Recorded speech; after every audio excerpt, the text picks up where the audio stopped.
Your views, our interviews on Spectrum, Radio 1 FM 90. Hello, a very warm welcome. This is Spectrum on Radio 1. I'm the host, Edmond, Kizito.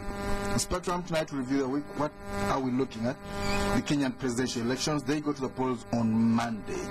Very close opinion polls. According to the opinion polls, the tight race between Raila Odinga and Uhuru Kenyatta, son of the founding president of that country. Some people think there's going to be a tribal-based campaign. Some people think there's going to be a rerun because the winning candidate must have 50% of the votes plus. They also must have 50% of the county elections. It's a tri-level election. They're electing the president, they're electing the governors of 47 counties, they're also electing the MPs. We talk about the marriage and divorce bill. MPs are divided over several issues in this divorce bill. Most disagreement seems to be over the cohabitation clause. Some people think that after a couple has cohabited for 2 years, they should be recognized legally. That means they share property down right in the middle. We talk about President Museveni's directive on land, halting illegal land evictions and the return of the Jibokos Code. You might not have heard about this, but a rally organized by the Lord Mayor Elias Lukwago and Kawempe Mayor Munyagua was today halted after stick-wielding men dispersed crowds. They also targeted Mr. Lukwago and Dr. Kizito before they were, according to the police, rescued. Now, police maintains that these are members of the public who are against disorder, but Lukwago thinks these are crime preventers trained and sanctioned by the police. Will look at that and its ramifications. Our guest tonight, Honorable James Akena, Lira Municipality MP, also member of the Uganda People's Congress. You're most welcome, Honorable James Akena. Thank you very much. It's great to be here. We're also joined by Dr. Arthur Bainomugisha, head of the Peace and Security Program at ACODE, also a lecturer of the same at Makerere University. You're most welcome, Honorable Dr. Arthur. Thank you, Edmond, and good evening, viewers and listeners. I call you Honorable Doctor. You're actually Dr. Arthur Bainomugisha. Maybe Honorable in the making. Thank you. Mr. Nicholas Opiyo, legal consultant and pundit on political and social issues. You're most welcome, Nicholas. Well, thank you very much. Good evening, my fellow panelists. Good evening, all the listeners. Good evening. If this show was live, you'd see Arthur in a red shirt sitting right next to the congressman. Well, you can actually catch it on the internet. You can get a video of Spectrum of Old habits. YouTube. Dr. Arthur, who is going to win Kenya's election on Monday? Thank you very much, Edmond. And as you rightly have said, the opinion polls actually show a very tight race between Uhuru Kenyatta and Raila Odinga, the Prime Minister, and which actually seems to indicate that we are not going to have a clear winner of these elections, and they are likely to be pushed into a rerun. In any case, predictions also indicate that if we go to the rerun, then Raila Odinga is likely to carry the day. But again, that's what opinion polls are showing and indications. But of course, there could be other power games between now and Monday. But indications show that it's very, very, very tight. You don't think there'll be a winner in the first round? All indications show that it's very tight. And again, for instance, the third person, who is Mudavadi, has opinion polls give him 3%, which is very, very high. It's very negative. Although they think that in the rerun, Mudavadi could be the kingmaker, the 3%, and most likely it is thought that it's likely to go towards Raila's camp, and in that case, then Raila would emerge the presidential, the winner of the presidential election. So could end up with two Luo candidates, one in the US and one in Kenya. Will there be violence? No candidate who is Luo in the US. In terms of whether there will be violence in Kenya, we had the State of the Nation platform this morning, which was addressed. ACODE organized the high-level policy dialogue called State of the Nation platform,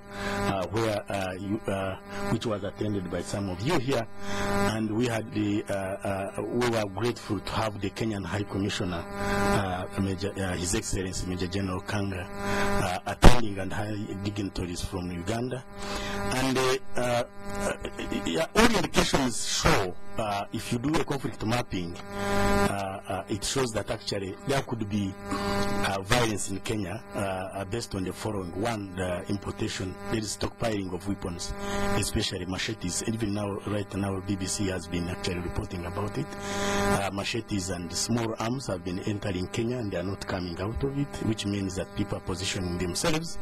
But also, there has been a lot of course, the ethnic divide. Kenya is a deeply divided, ethnically divided country, and while attempts have been made, you still see the same faces, the same protagonists of 2007 elections who actually led to the post-election violence. They are still in charge. They have tried, and I see you've really coined up, I think, your issue here that the elections are going to be tribal-based and not issue-based. They have tried, if you see, the former protagonists, the Kalenjin, now around the Ruto have now allied with the Kikuyu to avert the elections. But I think what would avert election violence is if the elections are about issues and not about tribes. So they have been trying. Again, the government of Kenya has tried to address the causes, the deep-rooted causes of the elections, but not in a comprehensive manner. The election, of course, the promulgation of the constitution, the reform of the electoral laws, the establishment of a robust electoral commission was an attempt actually to avert electoral violence. But I think the indicators, especially scientific evidence has shown that if the society is awash with small arms, yes, it stands a very high chance, actually 40%, of having that small arms generated elections. I know the government of Kenya has also responded by training 100,000, by deploying 100,000 police force all over the country to try to avert this. But this is a society that has a presidency in election violence, and therefore they find justification in that. So there are red lights. Honorable James Akena, do you think we have enough safeguards to avoid violence in Kenya? What's your reading of that and of the election results potentially? I think the violence has appeared in almost all elections since the 80s. And it is normally centered around land conflicts within the Rift Valley. And that is a historical injustice which has failed to be solved. Now, in the last election, I was able to go post-election under the Amani Forum, which is the Great Lakes Parliamentary Forum on Peace. And we found some strange contradictions. Like in Kisumu, the violence which took place was centered around resources. The one community which suffered violence was the Kisii, who in Kisumu have a lot of the businesses, the transport business and a lot of their property was torched and the like. But if you look at the voting pattern, both in Nyanza and in Kisii, they all voted ODM. So many of these issues center around land especially, and the historical injustices which are trying to be corrected, because we've got a new generation who are lacking opportunities, and the fallback is always the land. So averting it really needs to address the root. It flares during elections because during elections, of course, promises come that there's going to be change, we're going to solve this issue. And when that does not occur, for example, in 2007, Rift Valley overwhelmingly voted for ODM, assuming that ODM will solve that historical problem. Then the election, last moment, things did not quite work out. The violence started. So the safeguards, you may put a lid on it, but until those fundamentals are addressed, it is going to be something which is going to be reoccurring, or it will manifest itself in different forms. What the society needs to do is to find mechanisms of dealing with those issues without having to resort to violence. All right. We'll talk about those underlying causes again before we leave this topic. But some people have said that the violence, forget about the small arms, put it aside for a while, discount that for a while. They say that the violence the last time took place most broadly between the Kikuyu and the Kalenjin, and now they are on the same side. They are together in an alliance. Does it hold water, much water? I don't know whether that will solve the issue, because in other parts of the Rift Valley we had the Kalenjin and the Maasai. Then you also had the Maasai and section of the Kikuyu, and like I mentioned, in Kisumu you had the Luo and the Kisii, and many of these were partners in the election, but when it came to the actual resources on the ground, those things flared up. So I'm not sure whether the alliance between Ruto and Uhuru Kenyatta will be sufficient to resolve those underlying issues and prevent the violence. All right, Nicholas Opiyo, what's your own reading of the election in Kenya? Shall we say violence? Violence as an expression of discontent is part and parcel of many elections, especially in African continents. Kenya provides no exception in that regard. So the question we should be asking ourselves is not whether there will be violence, but whether the violence will occur in the same magnitude as it did in 2007. Are you saying violence is Can I just make my point? I appreciate the chance to make my point. You know, violence will always occur in elections. Either, you know, small skirmishes, either, you know, candidates, you know, fighting over whatever you like. What matters is the extent of the violence and how much destruction that will, you know, because look across Africa, there's no African continent election where there's been absolutely no violence.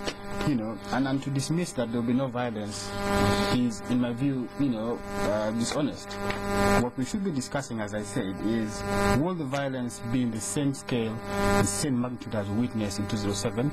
My view is no, precisely because of the following reasons. First, I think that the Kenyan people and the Kenyan government have deeply invested in processes, institutions, laws, and all kinds of organs of the state to try to avoid a relapse into violence. They have a new constitution that seeks to address the fundamental historical injustice that the Honorable Akena is speaking about, the issues of land. You know that now you have a cap on how much land you can have, you know, so that is an attempt to address that historical injustice. The second one is the institution of an independent electoral boundary commission. You recall what happened with the last, with the last electoral commission. Yes. You know, it was a whole sham. So they have invested in a process of ensuring an independent electoral and boundary commission. Thirdly, they have also ensured that there is a credible judicial system in Kenya. They have a robust judiciary that is not dependent on any individual whims, but rather it is accountable to the Kenyan people. With very progressive judges, you know what they did to purge out numbers, from their own lot, people who are having questionable historical, records. Thirdly, the Kenyan police. The police in Kenya is a process that is changing that police force. A police force that doesn't report to the president, not appointed by the president, but a leadership of the police that is accountable to the people in Kenya. There's a whole process to ensure equity, So there are institutions that have been put in place to avoid a relapse into violence. And I think that these institutions have expressed themselves in a manner that gives us confidence that even if there will be setbacks, they will not be as widespread and as disastrous as they happened in 2007. I think that the second and most important issue is the lessons Kenyans have learned from the elections in 2007. Never before in Kenya's history have elections produced such violence. And I think it shocked the conscience of the world, but also shocked the conscience of ordinary Kenyans. And my view, and again I'm just being optimistic here, is that the Kenyan people have learned their lessons. Nobody would want to go back to what happened in 2007. Precisely because of that, even the candidates know the repercussion of leading, a violent group into elections. You have arrest warrants or indeed indictments hanging over the heads of many of them.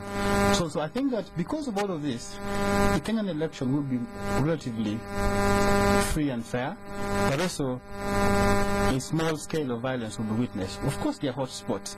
Areas like Mombasa, the group that is asking for secession, you have all of that argument. There will be concerns in those areas. Areas that are previously, in Nairobi, held by, the Mungiki clan, group, largely poor people who are used by powerful people to fight their own battles. There will be skirmishes in those areas, but also in the area of Tana River, where you've had ethnic conflict, even when there was no election, those areas will have problems. But I think that overall, the Kenyan election will not be as violent, because even the region is invested in this. Uganda, Kenya, Rwanda, Tanzania would want to see a free and fair election in Kenya. All right. We're going to speak in a short while to Honorable Lydia Wanyoto, East African Committee Joint Observer Mission Coordinator. Honorable Wanyoto, are you with us on the line now? Okay, as we wait to really confirm that she's with us, we know that you mentioned a couple of issues, Nicholas. The Chief Justice was threatened the other day. He said he was trying to travel, but he was blocked by a junior immigration official, apparently of the instructions of the head of the civil service. Mungiki also apologized at a public prayer rally in Uhuru Park, saying they won't involve themselves in violence that occurred before. Some people have said the ICC indictments could also be, some people would think they have nothing to lose, so they might as well shed more blood, and God forbid. Does that? Okay, we have Honorable Lydia Wanyoto right now. Honorable Lydia, good evening. Honorable Lydia Wanyoto, you're live on Spectrum. You're welcome. Good evening. Okay, we're still trying to confirm that she is with us, that we can hear her and she can hear us. Dr.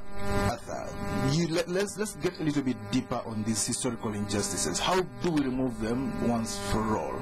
Yeah, I just wanted to a bit disagree with my brother here, if that's the methodology, because I don't think we need to agree as if that would be like match fixing. I think the whole essence of this discussion is to try to prepare food for our public. So I think that we can have elections without some violence, because when his conclusion is that we are going to have violence but at a lower magnitude, it again leaves people in fear. But I think the kind of preparations that the Kenya government can put in place mechanisms to prevent, and of course excessive deployment of forces that actually neutral and well sensitized is likely. And that's what the High Commissioner has told us, 100,000 police force. It is a negative kind of peace, but they will be there to keep law and order, and I think we are likely to see less violence. Now, in terms of addressing those historical injustices, and I've already talked about, they have tried, but not in a comprehensive manner that will prevent people from, of course, seeking justice or seeking revenge. Take the land reform. The land reform has not been actually handled. Reconciliation has not, it is still rosy. It's just on the surface, a rally in Uhuru Park and few, because you see, the people who suffered or who killed each other, the grassroots people. So the top leaders have just arrived there. Of course, as usual, they use the masses to achieve their political objectives, and again, each share together a bottle of wine and beer in the evening. So the reconciliation at the grassroots level hasn't taken place. Land reforms haven't taken place. A lot of unemployment, youth unemployment, that actually has been channeled into anger, and that unemployment has no tribe, has no religion, has nothing. So it's the disaffected youth and very angry. So youth unemployment, as long as the government has not addressed that one, we are likely to see a lot of. But there is also another angle, and this is terrorism. Terrorism. We'll talk about terrorism. We right now have Honorable Lydia Wanyoto. Let's welcome you. Welcome, Honorable Lydia Wanyoto. Hello. Honorable Lydia is joining us from Nairobi, where she's leading the East African Committee Joint Observer Mission. Honorable Lydia, can you hear us now? Well, the lines will be resolved and we'll get to hear from her. Yes, go on, Doctor. Yes, the other angle, of course, that is likely to take advantage of, during elections, security is suppressed and overstretched. And I think this is an area that government, and even regional governments, be careful, because most of them also, the security is alert, but perhaps towards the Kenyan elections and massive eruption, and not focusing on the possibility of now terrorists whose angle is actually very different from the Kenyan politics, but from Al-Shabaab. So they could take advantage of the weakness of the security and cause mayhem. Honorable James Akena, do you think this election will be free and fair, or you think some people might still ballot? I think with the focus and attention and from what happened in the last election, I think there are more safeguards which will make it harder for the election to be stolen. And on that basis, it's not likely to be massively rigged. Of course, to borrow something from my brother Nicholas, there is going to be some level of fraud or attempted fraud that you will not be able to rule out. But the key issue is to get sufficient safeguards to ensure that the elections broadly reflect the views of the citizens of Kenya. So it is my hope that the safeguards would have been done, and the election would largely reflect the views of the Kenyans. Nicholas, before we take our break, do you think it will be free and fair, or do you think some ballots will be added needed? Will the elections be completely free and fair? I think that, well, I do think that the elections will have some problems. But I think by and large, it should reflect the wishes of the Kenyan people. And it is important because there's no incumbent standing in this election. What you have are people who are coming in for the first time to contest. There's no incumbent, so I think that the incumbency power has not been brought to play in this election. And I think that by and large, it might be free, it will be free and fair. This is Spectrum Radio. You want to go for a break? When we come back, we'll hear from Honorable Lydia Wanyoto, all the way from Nairobi. Stay tuned. Uganda Communications Commission is currently conducting nationwide mandatory SIM card registration. Register your SIM card in a few easy steps. Visit your telecom operator's customer care center or any other designated registration center and provide your phone number, a copy of a valid ID or any other valid ID with accompanying photographs such as a passport, driver's permit, voter's card, or a letter from your LC. Information on your physical address or residence will also be required. SIM card registration protects mobile phone users from incidences of fraud, incitement, terrorism, and hate messages, among others. Please note that SIM card registration is mandatory, and those who fail to register risk having their SIM cards deactivated. The registration deadline is 1st March 2013. All information shall remain confidential. Let's make communication safe. Register your SIM card today. There are those who sit around waiting for things to happen, but then there are those who make things happen. Take a closer look. While some people follow trends, there are those who set them. While many people dream of what could be, there are those who make their dreams a reality.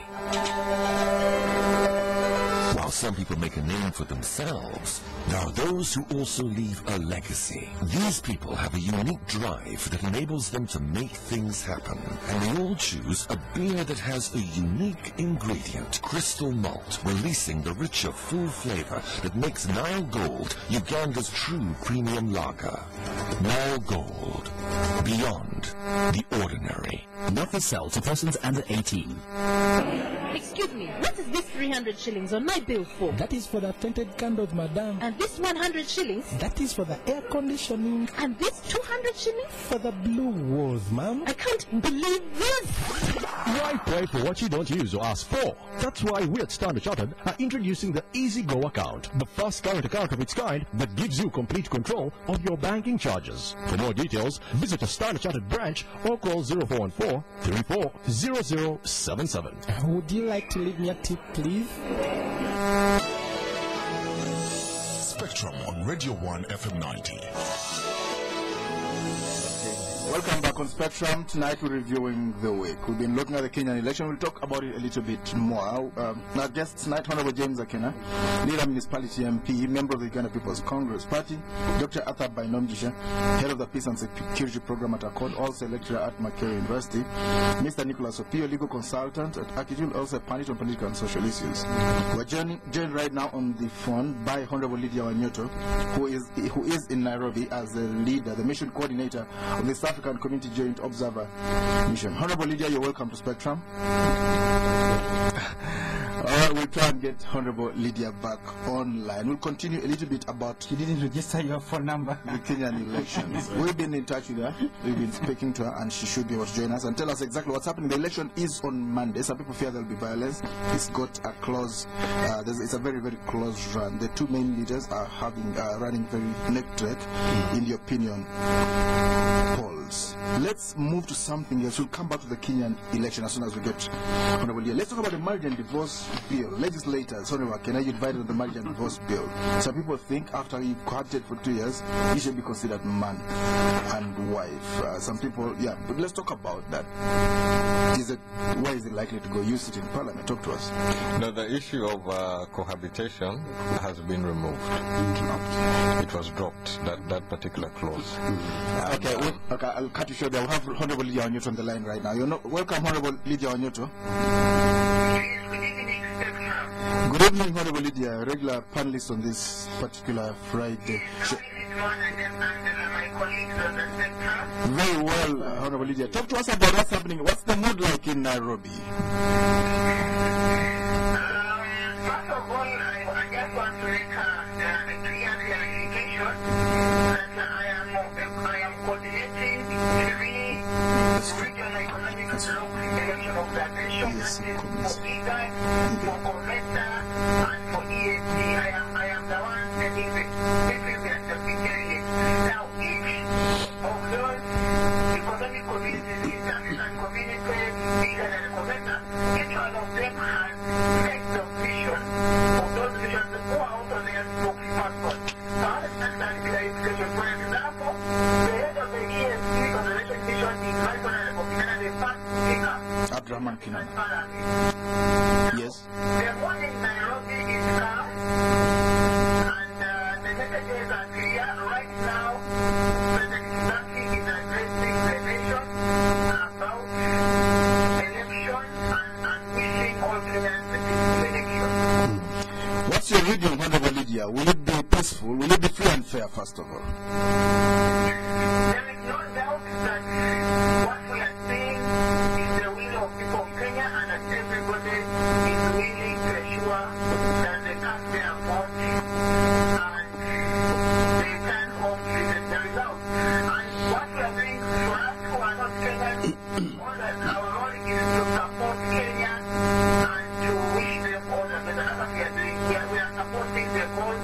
We are not here to judge them whether their election will be difficult. Our work is to support their wish, and their wish is to have a calm and peaceful election. Like I have said earlier, Edmond, President Kizito is right now addressing the nation and wishing them a peaceful election. Well, talk to us about the likelihood. The Chief Justice complained the other day. Is the man who's supposed to swear in the next president? He complained that he was blocked by a junior official from flying out of the country. That smacks of plots. Yesterday, he was again out with other heads of institutions, assuring Kenya that everything has been taken and all is well.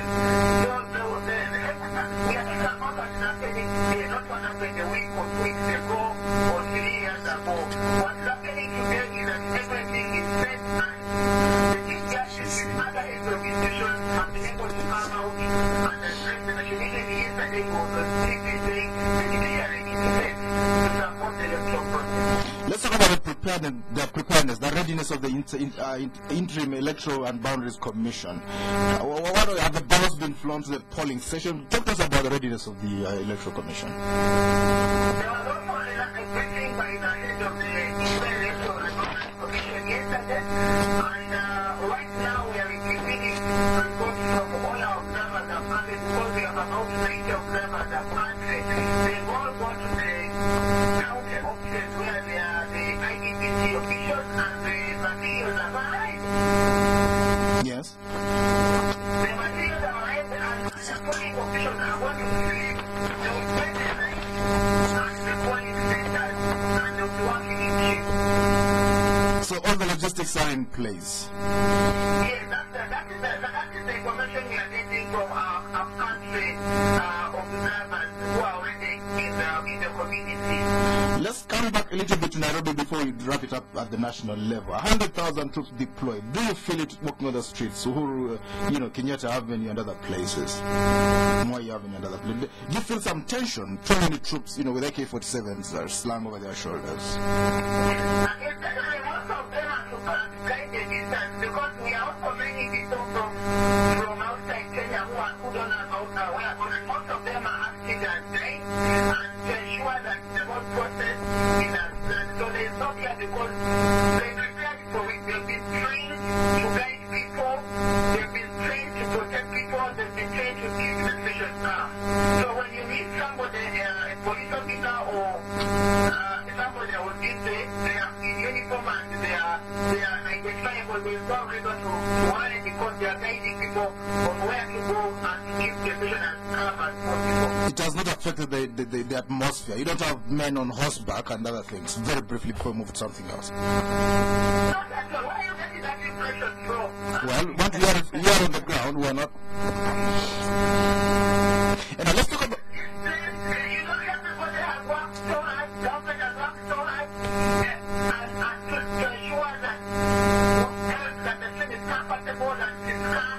And I don't think you want any messages that is going to that. So I think we should give Kenya a chance and support them and not think analyze because they have struggled so hard to ensure that their election is peaceful, is credible, and it's exemplary. I want exemplary. Exemplar.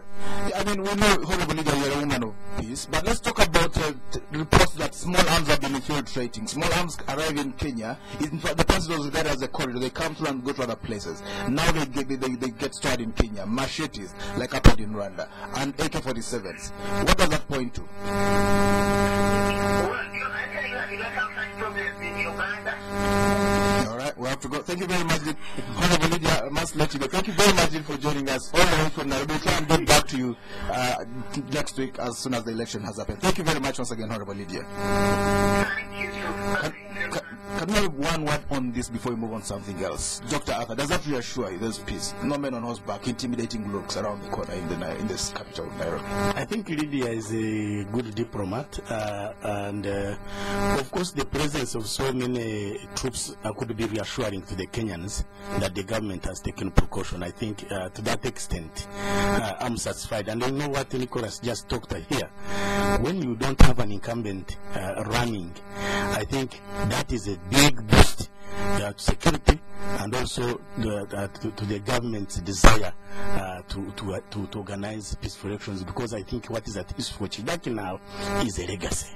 He wants to leave a legacy beyond the airport rehab and the Lamu Port and Malindi. Yes. Honorable James Akena, are you reassured by Honorable Lydia's report? It tells with what I was saying earlier. I think the preparations and the safeguards have largely been covered. It is now whether the leaders will accept the views of the Kenyan people as a whole and how it goes from there.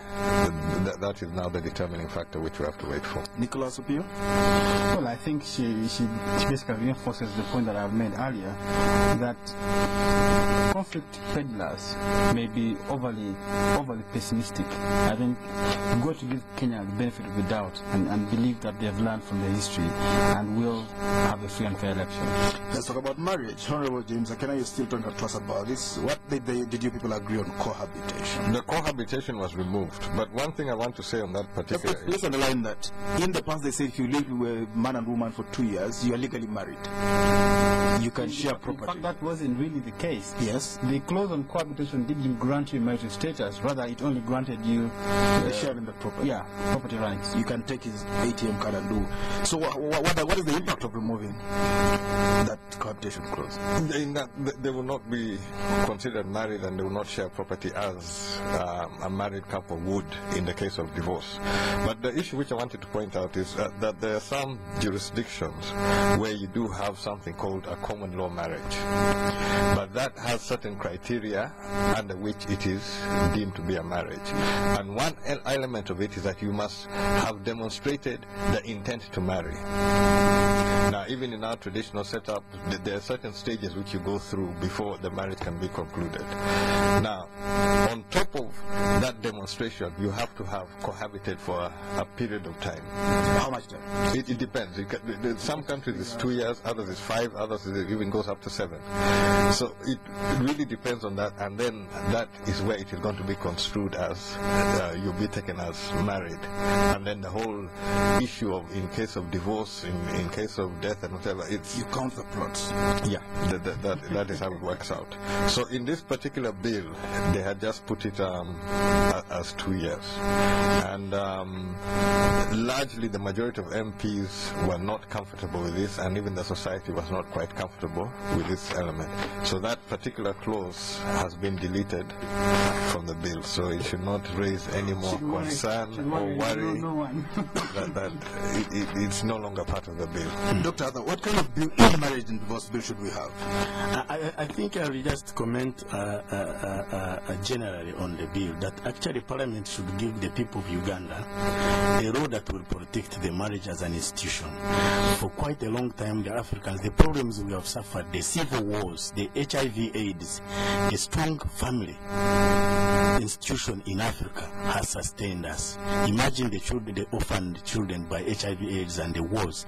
They have all been brought up by the extended families. So I wouldn't want to just be overly excited by the Western values, which actually threaten the institution of the marriage. What do you mean Western values? I mean, it's like, you know, in the West, you know, and that's why actually there's too much cohabitation. So the family. Is that Western Uganda? Yeah, so West. No, I'm talking about the Western world, not Western Uganda. And yes, it's good to protect the children, to protect the vulnerable women, but also the men, of course, in these marriages. Oh, they need protection. Yes, they need protection. There's certain women who could come in this as gold diggers. Today there's a case in court of a woman who killed her husband, perhaps for different reasons, including because she was already battling it with the father-in-law, the properties of the deceased. But the point is, we need to protect the institution of marriage. At the same time, we need to protect the culture. The issue of bride price really here, I think it should be regulated, but to delete it, to just abolish it, could actually destroy the embodiment of culture that has held the Ugandans, the African society together. Because on it. I think where the bride price actually has either made it difficult for people to get married. I attended a giveaway function in Karamoja where they had given away 144 cows. The remaining was the cow was a bull, and they had slaughtered it. That whole matter was empty, and the man had cohabited with the woman for more like 20 years. He could not take away the woman because they hadn't paid bride price. They were old people, so such a kind of bride price, which is so exorbitant, I think could be looked into. Nicholas, Edmond, I'm a firm believer in equality before the law. I'm a firm believer in the rule of law. The Ugandan Constitution under Article 31, Clause 1B, provides that there shall be equal rights in marriage and upon divorce for all the parties in the marriage. I think for a very long time, the women have been subjected to a lot of abuse. And I think that I believe very firmly that this injustice has got to be addressed in the issues of succession, issues of widow inheritance, issues of bride price. All of this must be addressed, and addressed in a manner that ensures equal rights for people in a marriage. Now, what I think we need to be careful about is overly legislating, because if you over legislate, there's a tendency that you want to even legislate who has sex with who does what. I think that we must guard against over legislation. I think what are you comfortable with? What I agree with is that people must have equal rights in marriage, but that it has to be done in a manner that does not over legislate the institution of marriage. is a sacred institution, really. Yes. What I do have sincere problem with is the insincerity of our male legislators. They have fashioned this debate as though it is a women versus men discussion. I think it is far from it. Okay. Secondly, what I do have serious issues about is inheritance of property. I think what we must begin to look at is matrimonial property. Because if my grandparents bequeath property to me that I have to bequeath to my next generation, that cannot be a subject of sharing in any marriage relationship. If you hold it in trust. The emphasis, yes, the emphasis should be matrimonial property. Property acquired during the subsistence of that marriage, and property from which that marriage derived ordinary sustenance and a living. You can probably talk about that another time. Very briefly, ancestral property or inherited property is not part of the matrimonial property that is covered in the bill. And what we're trying to do as Parliament is legislate on an issue which is ongoing. We're not trying to create something, and we're not trying to over-legislate in the institution of marriage. But we do have a situation of where there are families in this situation. How do you protect the family, and how do you protect the children in that situation? How do you protect the women in such circumstances? And men, yes. But in this particular issue, the vulnerability is more towards the women. Let's talk about the presidential directive on land matters. Dr. Arthur, was the president in order on the land issue, or should he leave it entirely to the law? I think both. Yes, let's hear you more. One could argue both ways. Of course, the president, as a fountain of honor, as a person who is in charge of this country, I think from time to time may have to come in to direct the country, but of course he must do that within the law. So and sometimes I think as a president he gets a lot of petitions, a lot of cries from the people. So I think responding with presidential directive, but within the framework of law, I think for me is okay. I agree with that. Yes, I agree with that, because there are vulnerable people that, you see, land is very precious for us in Uganda, and actually as the population grows, land is becoming very, very scarce. It is becoming a commodity, and a lot of people are being actually disenfranchised of the land, yet the land is the mainstay of their livelihoods. So I think because of the land has become such a major asset, I think some communities need to be protected. Again, I want to bring in the dimension of corruption.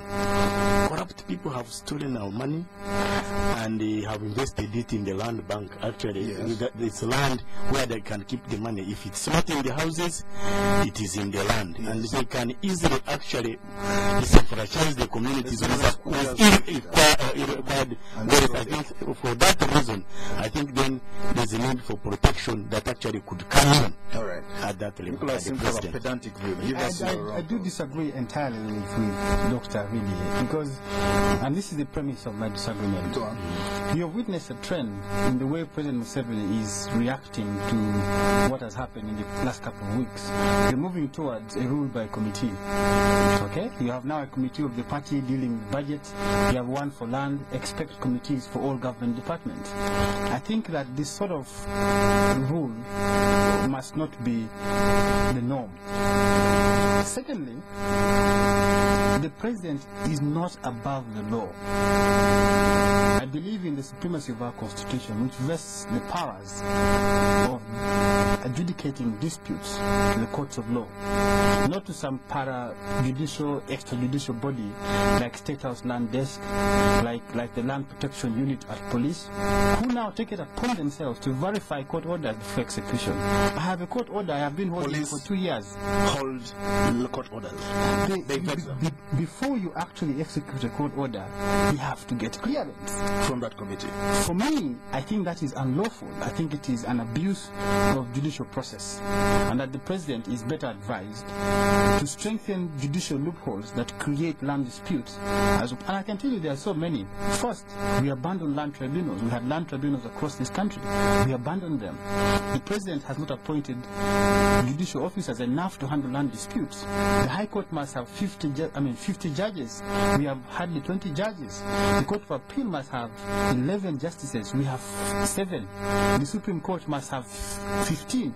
We have 5. So you see, institutions that are empowered with dispute resolution have been disempowered by political expedience. I think that this pronouncement, this decree, in my view, is unlawful. The President's intention to solve the problem should have been solved in a better way. Appoint more judges, have a land tribunal working, let the court do their work. Let me take the longer-term view. Land has been central in determining a lot of what has happened in Africa. All of the liberation struggles were based on land. The independence struggles, all of them were based on land.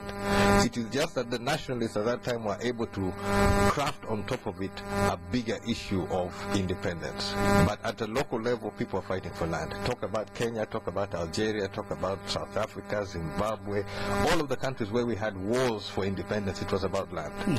And how we handle our land question, and in the economic situation which is happening, where people don't really have opportunities and the only fallback is land.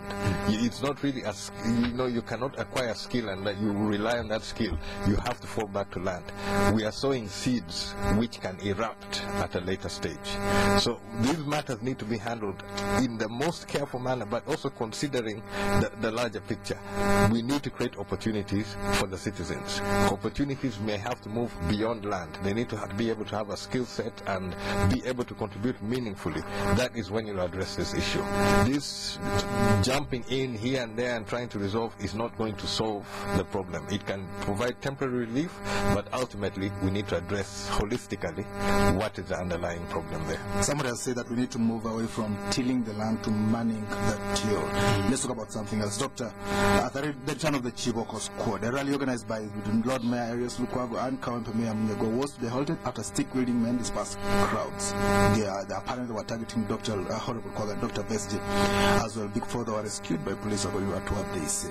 Now, Mr. Lukwago says these people belong to the police and they facilitate them. Is the Chiboko Squad back in town? First of all, I need to make a disclaimer. I haven't really. It's new. It's just broken today. It has just broken today. The Chiboko Squad, as it was an illegal. It's an illegal militia, and I remember the police chief promised to move in, and I think it was disbanded. So I don't know really if it has been resurrected, and therefore I'm going to restrict my my comments to what you know, to what I know. If Chiboko Squad has been resurrected, of course that's a wrong thing. But I think also the police can use Chiboko in public order management. They can use Chiboko because it is less harmful than live bullets. But they can also assess that Chiboko. But the Chiboko that was disbanded could actually degenerate into a militia group, and I think government, the police must desist. We must empower the police to do its work. We must train the police to do public order management within the ambits of law. But I'm going to investigate and find out if the Chiboko Squad has come. What does it mean to our police? Because I think over time our police force has been strengthened. I think it has a capacity, and we should stick to the police to do its work within the law. So only the police should use the Chiboko if they need. The other battle. You see, the battles can be used as Chiboko, and I think that would be legitimate, but not a squad of gangs, not in uniform, who cannot be identified. I think the police to use that would know that they are fraud, and I think the police should strengthen the capacity to do the job and not bring in the militia. But I'm not sure that they have. We need to go out to find out. Really, I'm just talking from that informed point. Honorable James Akena. I think this, going back to a Chiboko Squad, is a manifestation of the bigger problem which we're having. And in that, as opposition politicians, we'll definitely challenge government and look for loopholes, look for the soft underbelly. That is the order of the day. My personal view is that we need to have greater debate on the policy question of as to where we hope to see the country going. And mechanisms need to be created, atmosphere needs to be created whereby we can actually debate across political divide how we want to address the problems which the people are going through. But ultimately, authority will be challenged. People will try and look for opportunity. I would love to have a serious debate on how we can deal with Uganda's problems. So in this particular case of Kiboko Squad, I don't think it's a good way. The resources available to government and the police should be sufficient to contain any activity which is going on. Red pepper spray, another thing. Colored spray, red pepper, tear gas. Nicholas Opiyo. A police review process was aborted midway after heavy investments were made by various stakeholders. I was privileged to take part in that consultation. It just died. And the public consultations we carried out across the country is gathering dust in somebody's shelves. The key question is that our police is far from being professional. Our police is far from being the police we desire it to be. It is not to say they haven't done anything good, but it is to say that we expect better from our police. Because an emergent vigilante group is really, as Honorable said, an expression of a bigger problem. And that bigger problem, in my view, could be the dysfunction in the police force. What you have is effective brutality. Brutality? Yes. By the police. I went to a police station. I was almost arrested for telling my clients to give me their valuables. The policeman told me that Wandega police station. Not in Kotiga. Wandega police station. That I was sitting through an interview, an interrogation as a matter of privilege. That doesn't speak to me of a police force that is professional. I think we've got to move away from emphasizing brutality to emphasizing a civil police. Because, you know, you have people who take pride in being seen to beat the most. Because that's the only way you catch the eye of the largely military leadership of the police. The promotion. Secondly, and I must emphasize this, I have done my quick research around Kampala. Check all the OC stations of Wandega, Kira Road, Ginger Road, TPS. They are cadet police officers. A cadet is an internship student from school. They are mining police stations. Can that be a professional police station? But a small thing, Edmond, about rallies. You see, we focused on the police, but I think there is a big question, a political question now, that what should the politicians do if they want to meet the electorate? I think this is another political question. Perhaps we need more time to talk about it because Thank you very much, Lira, dear guest. Dr. Arthur Bainomugisha, head of the Peace and Security Program at ACODE, also a lecturer at Makerere. Thank you for coming to Spectrum tonight. Mr. Nicholas Opiyo, legal consultant at AKIJUL, also pundit on political and social issues. And Honorable James Akena, Lira Municipality MP, member of the Uganda People's Congress. Thank you for tuning in. I've been your host, Edmond. The Spectrum will be back on Monday. Up next is the news in English. There are those who sit around waiting for things to happen. But then there are those who make things happen.